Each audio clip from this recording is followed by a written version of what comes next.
ในซอยแคบๆไก่กะวัดองค์ตื้อในกลางนครหลวงเวียงจันทร์ตอนกลางคืนแสงแดดได้ส่องผ่านใบไม้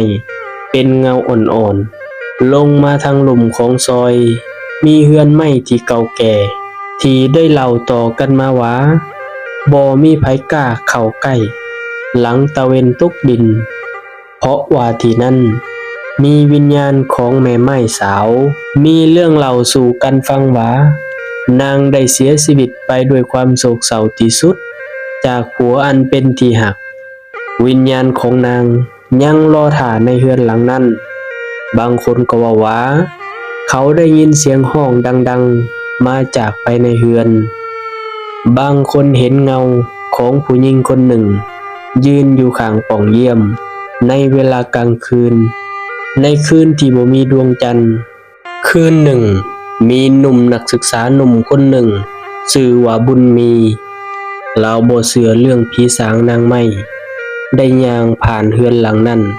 ด้วยความขนึกขนองทันใดนั่นเองอากาศรอบตัวของเรา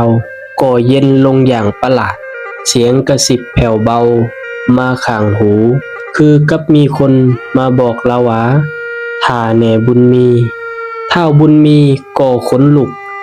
แล้วก็พาวแล่นสุดชีวิตบ่หันหลังกลับเบิ่งอีกเลยตั้งแต่นั้นมาบุญมีก็บ่เคยลบหลู่เรื่องราวอันลี้ลับนี่เลยและชาวบ้านแถวนั้นก็ยังคงเชื่อกันว่าหากไผเดินผ่านบ้านหลังนั้นในยามกลางคืนอาจจะพบเห็นสายตาอันโศกเศร้าของแม่ไม้ในนครหลวงเวียงจันทร์ก็เป็นได้ถ้ามักวิดีโอแบบนี้ก็อย่าลืมกดไลค์กดแชร์และกดติดตามหวังว่าเราจะพบกันในคลิปใหม่ต่อไปขอขอบใจ